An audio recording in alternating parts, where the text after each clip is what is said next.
Hello everyone and welcome to another live Insight coaching video. It's so freaking hot in here, but I can't run any kinds of AC because that would completely ruin the audio. So today we're going to be talking about a subtle difference when setting goals and actually thinking about them. My name is Peter and you want cake. Now, maybe you actually want cake, but let this cake represent something more. Your vision, your want, your goal, something that you want to make and create in your life so that you can enjoy it. That is the cake that we are going to be talking about. Now, I will be using the analogy of cake for the entirety of the video, but if you haven't been consuming memes for the past 5 hours, I believe that you will be well able to translate the cake into your particular vision or goal that you want to achieve, okay? So let's first start with looking at the current situation. You want to make cake. You want to create something in your life. It does not exist yet.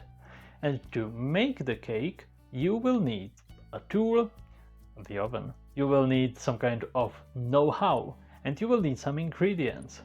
Now, if you have all of this, probably there is no reason for you to be watching this video. Go and make cake. Why are you not making your cake right now? But let's say that one of these ingredients is missing. Let's say that you are missing flour. Now there are two ways of looking at this. Both of them are valid. But the positive one is primarily real and the negative one is primarily starting from the point of imagination. It is imaginary.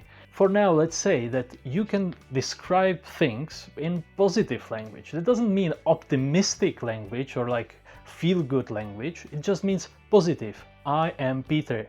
I want to make cake, right?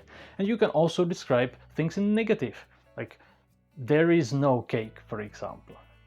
Now, if we use the negative kind of language, that's fine, but really our subconscious mind doesn't work like that, and really the world doesn't work like that. It always works in the positive. And so we can look at our situation with the cake from these two distinct perspectives. Let's look at the first one.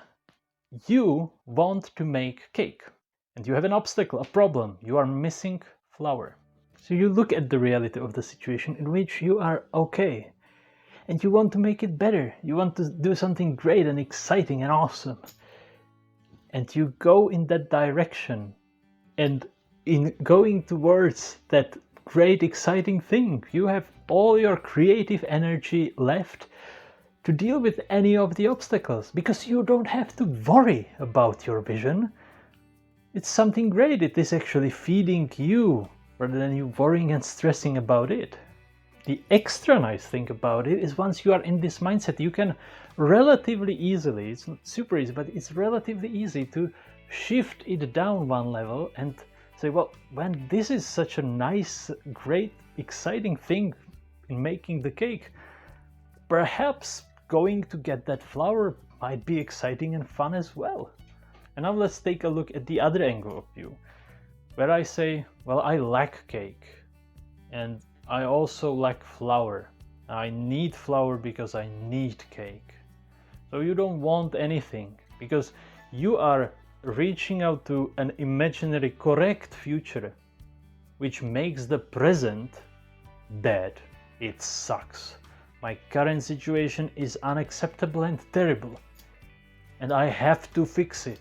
The cake should be here, and it isn't. That means that the present sucks.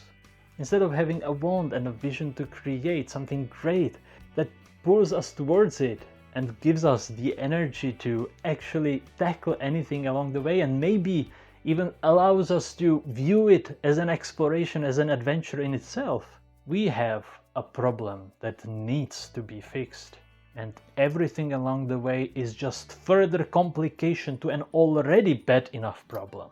There is no way to enjoy the obstacles. There is no way to enjoy the actual process of creating. And in the end, if you manage to go through all of that, you have just reached the breaking point. You are at zero. You have fixed the problem and now nothing. And what happens with the obstacle? What happens with the I am a missing flower?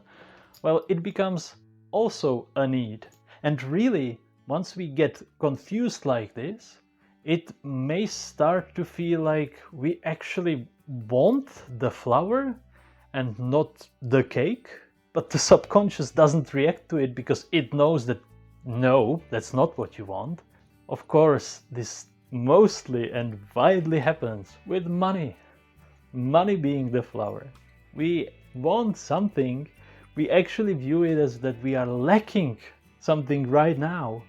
And then we answer with, we want money, I want money, I want money to fix everything. Rather than seeing the current situation as good and improving it, going towards creating something good, creating something new and great, and having fun in removing the obstacles. And if there is no fun, then at least you have the goal and it allows you and it pulls you towards itself, and it gives you that full creative potential that you can then unleash on the obstacles if you really decide that those are bad obstacles that you want to get over with. So okay, you have the energy to do it. Now, which one of these two would you choose? I believe that it is quite obvious which one is more useful if you manage to get into the mindset. But if you are an objective and skeptical thinker, yes, there is an objective difference between them as well. Just look in the positive example. You have and acknowledge a reality and you want to create something in the future. It is something that you want to create. It is going to be happening over time. But in the other example, you already assume something is real and you compare that to the present and you identify a lack compared to something that doesn't exist. That is not what is happening. So not only is the first one more useful, but it is also more true. And there are some common things that will arise from this. Like if you go into the second way of thinking about the lack, about the problem, you might start to feel urgency. You will start to feel urgency that will make you forget that you even wanted to make cake, create it, enjoy it, and improve your cake making skills. And you will start to think that you need the cake itself. So you might want to buy it, and then you realize that you don't have enough money to buy it, and you settle for a muffin or something like that. The urgency of acquiring the vision actually destroys it completely, and you end up with something that is not what you set out to do in the first place at all. And it happens to everyone. It happens to me all the time. It just happens. We shift into this mindset of lack instead of the mindset of exploration and creation. It just happens. It's okay. But when you know it, when you stop for a moment and think, well, am I actually thinking about reality, or am I thinking about some imagination and then bringing my reality down because of it? Well, then you can see and you can bounce back quicker. Also, in the mindset of lacking, it is very easy to shift down a level and start thinking about the need below that, the need for flour and the need to go to the shop. And all of them seem like separate entities that all suck and make your life worse. Well, if you have a lot of wants, that's quite nice. It's quite nice to have a lot of wants, and it is reasonably easy compared to the needs to put them to the side, or to say, well, yes, this comes next and this comes later, and I have this organized. These are what things that I want, but I'm okay without them. I am working my way towards them. If you need it, you need it. You need it now, and every day that you waste, you suck. You are a terrible human being, and you have to force yourself even more, and it's a feedback loop.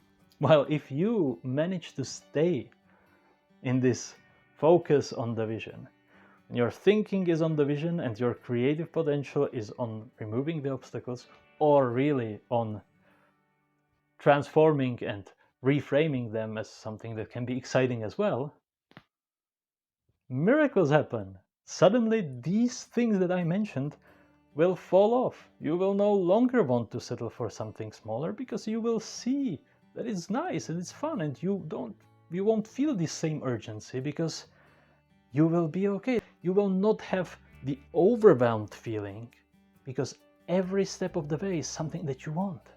And having a lot of wants is just great. You don't have to tackle all of them. While the needs you do have to tackle because you have to. With the wants, you want to. By the way, for any people interested in better cake making in their life, I will be launching a 100-day coaching program, but it's not going to be some course where I give you videos. It's going to be actual coaching, bi-weekly coaching, one-on-one, and then we will have weekly sessions of like 10 people. I really want a small group so that we can discuss and mastermind and share, and it all will be in the theme of make it real. It will be exactly about creating something that has not existed before in your life with the positive kind of attitude. And so yeah, if you think you might be interested, you can drop me an email on pete@executivepsyche.com or in the chat function on executivepsyche.com. It's not like mandatory, you can cancel that at any time, but I will already add you to the list so that it's going to be just 15 people, you know, so I hope that we can fill that up quite quickly. It's going to be £100 a month for actual coaching, not a session, but a month, so £300 total for 100 days of bi-weekly one-on-one coaching and weekly group coaching and ongoing email support. I can't really go any lower than that if I'm just doing a group of 15 people. So consider it. If you want to, you can send me an email to pete@executivepsyche.com and I will add you, I will pencil you to the list. You can decide later. And with that said, let's get back to the topic. So whether your cake is starting a new business and you first need the flour of the know-how from a course, or maybe you want to shift in your career and the flour that you need is a little bit more preparation or a little bit more time spent at work, or if the cake that you want is simply something material, like you want a house with a pool and a big garage, and you want the raspberry bush in the corner and a big garden, and your flour is money, you have the power to decide if that is something that you want and want to create, or whether that is an imaginary future that is somehow destroying your current reality. Because if you stick with the other way of looking at things, you might start to lose your marbles. You will be like, oh yeah, I know I need the flour, but why should I be bothered to go get the flour when my life sucks so bad that I don't even have the cake? So I hope you enjoyed the video. If you did, please consider dropping a like, maybe dropping a comment if you have a comment, and consider subscribing for more.